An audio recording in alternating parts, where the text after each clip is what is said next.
Hey everybody, it's Valerie with JNS Hobbies and Crafts, and the Paper Fashionista strikes again. Today we're going to be making this cute steampunk dress using the Designs by Shellie Steampunk Daze paper collection.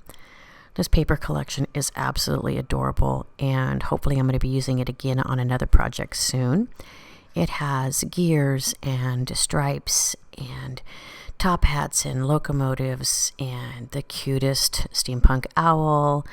The paper is beautifully designed. It even has a steampunk storefront, which would be great if you do 12 by 12 albums by chance.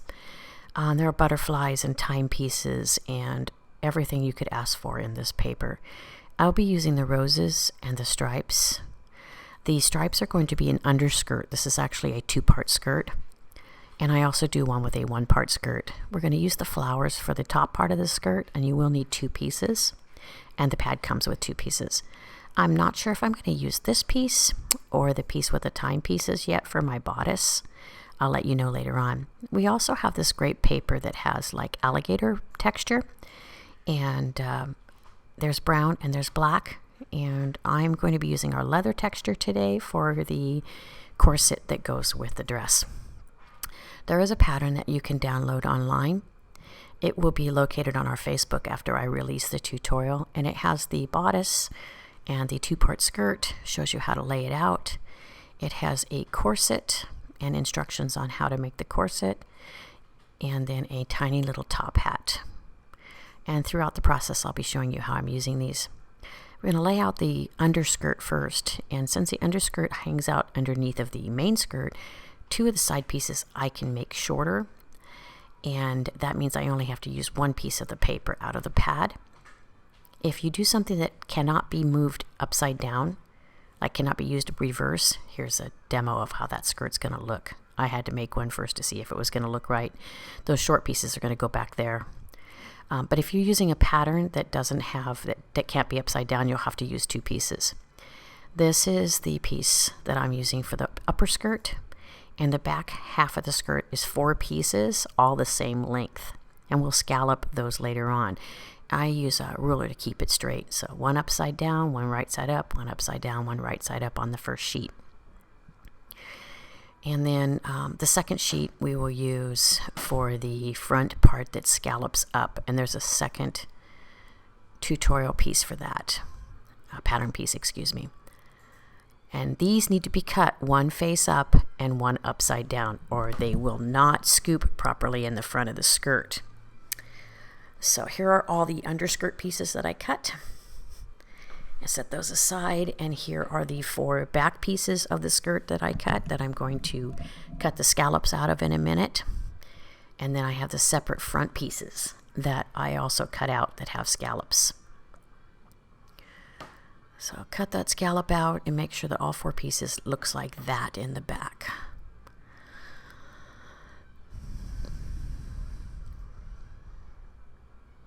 So on my scoreboard, I actually created a long pencil line.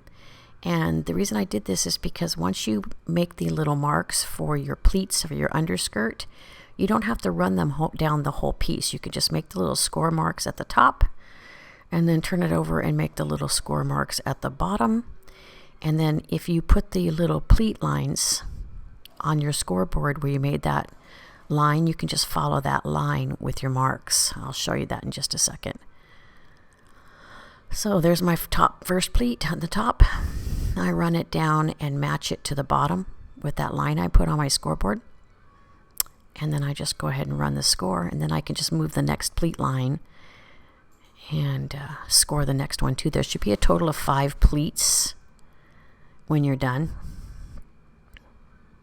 So like I said, just move that little line to the next mark, top and bottom, and run your score tool down it. After you're done, make sure your first fold comes in and the last fold will come in as well. Make sure you fold them nice and neat. And they don't have to be perfect because no one's going to actually see them except at the bottom of the skirt. Now those short pieces that I made, I went ahead and ran my lines up and down my template here because otherwise I won't know where to add my little score marks. So the bottom ones are going to be the same as the larger pieces, and then you can see that by using those lines I got the top pieces. All of my top skirt pieces are exactly a 1/4 inch from the edge, so you really don't have to mark those. You can just use your scoreboard if you have one and score exactly a 1/4 inch. That fits 1/4 inch Scor-Tape if you want to use that to attach the pieces together. So score each of the sides of your top skirt, fold those in, and then I used my art glitter glue to actually put those together. You'll see that in a couple minutes. So there's that skirt I told you about, that template. These brown stripe pieces are the ones that are going to go towards the end, the smaller pieces like I was telling you earlier. And I'm going to use Tyvek. We sell Tyvek here at J&S. Just a Tyvek envelope. I'm going to use short pieces of that to actually put my pleated pieces together like I did in my heirloom dress that we presented earlier. So I'm going to Scor-Tape these ones because I want them to go together quickly and the glue doesn't always dry quickly. And I'm going to run it along the pleats on the inside, 1/2 down on that piece of Tyvek that I cut. And then I'm going to take the second pleated piece and attach it to the other half of the Tyvek. So I'm just going to flip them over, set them right next to each other there. Make sure the bottoms match up perfectly because that's the part that's going to stick out of the dress. So it's really important that you make sure that those go together nicely at the bottom. And once you're all done with all the pieces, this is what it should look like. To get my top pieces to arc, I used the edge of my table and just kind of ran it back and forth until I got a nice arc in my paper. And this keeps the skirt looking like it's kind of flowing.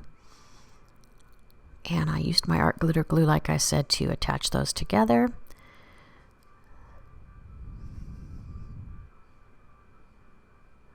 Yeah, this one's been used a lot, you can tell. Push those little scored edges together nice and tight. Worry about the bottom again. Don't worry so much about the top because the top's going to be pushed up inside the bodice later. So if they don't match up, it's okay. But the bottom ones you want to match up as much as possible.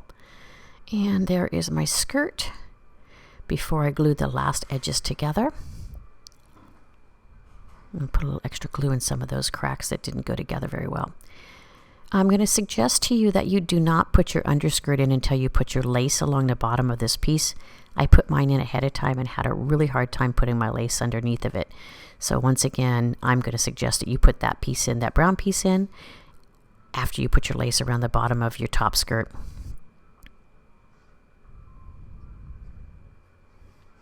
And I just used hot glue to glue mine together inside. Here's the bodice pattern. I cut it out. I'm going to draw it onto my piece of paper. And there you can see I used the one with the timepieces. I'm going to use my pigment and BrushStix to clean up the edges of my bodice. Since the paper is white along the edges, I don't want it to be white, so I'm going to color it.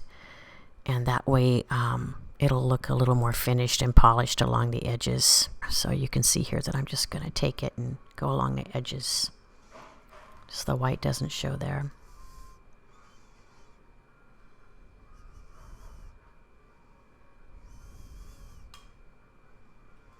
And I'm going to add some Scor-Tape and even put it all together. But first you need to make sure that you cut the darts for the front of the bodice. And I also cleaned up the edges of the darts because they're going to show after I score them and put them together. And if you mess up a little bit with that pigment, you know, you can always just put an embellishment over it.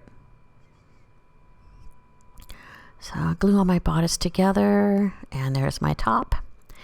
And this one comes with a collar, so I'm going to cut the collar piece out in a second and glue it together, and then I'm going to add it to the top. So there's my collar, and I put some little tabbies at the top of my bodice and glue the collar to the top of the bodice there.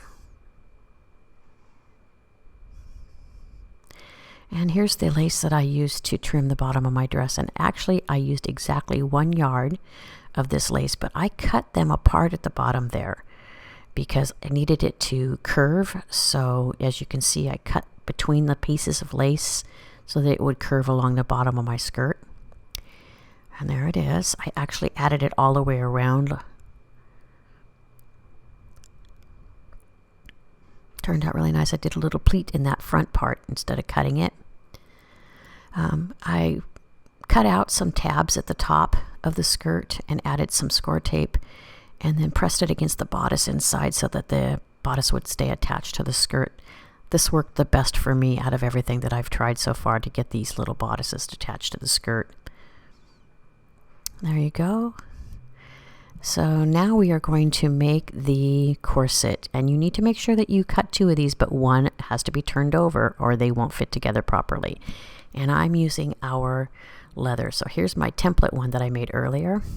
It's kind of a tease to show you, but you get a better idea of what we're doing. We're going to be using the brads and some eyelets to put this together. To lace it up, I used some of our hemp that we saw here.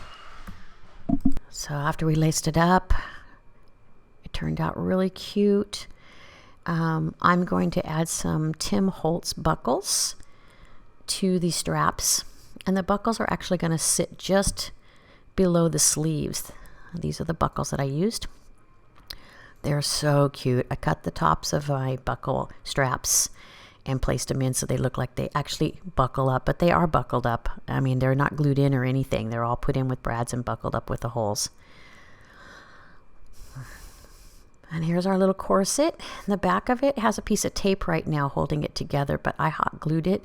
You might find that the hot glue is a little bit resistant when it comes to this paper, so you might have to find another way to attach it. I had to try it a couple different times. I crisscrossed the straps, and then I also lined the collar in the same paper so it matches that little corset. I created a little belt. It's just a long skinny strap, maybe not even a ½ inch thick. Added a little bit of chain to it, and there's the lace I put around the top, and just before I put on the corset. We're going to add some Designs by Shellie embellishments here with some gears and then some Holtz Keys. And now it's time to make the top hat. Cut the pieces out.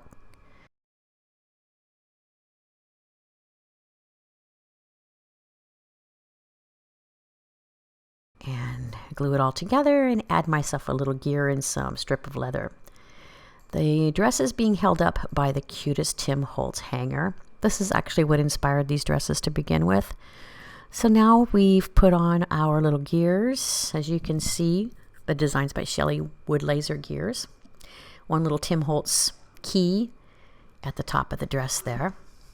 And you can see that at the bottom of the chain, I added one of Designs by Shellie timepieces, and also glued a little key to my timepiece. There it is.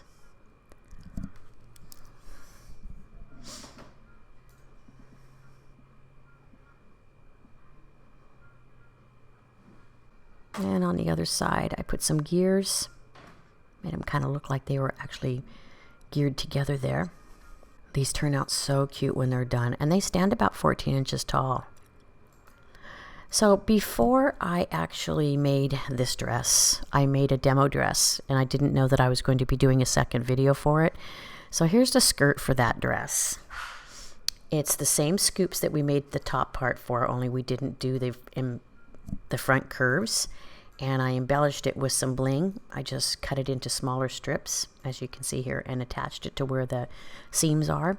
Used some black lace and cut the little pieces off. I used the brown alligator paper for my corset on this one, and pretty much all the same embellishments as the last one, except that I used black lace. Once again, the little belt, little timepiece. I cut out one of her cute little owls and attached it to the side of the dress. Black lace pieces at the bottom, and gears. So both dresses are adorable, and they turned out great. I was really excited to show them to you. This one actually has a black alligator top hat that goes with it. So I hope you enjoyed the dresses. I really had a lot of fun putting them together and showing you how I made all the pieces. This little top hat actually has some aviator glasses. Next, we're going to take a stroll in the Tranquil Gardens. So this is the little hat that goes with the next dress that I'll be releasing next week. Once again, you can find a free pattern. It's going to be located on our Facebook. So look for the Facebook post labeled Steampunk Dress Free Pattern and right-click and download those JPEGs with the patterns and make your dress. Make sure that you send me pictures if you make this dress. I want to see how you put it together. Have a great day. Thanks for joining me. Happy crafting.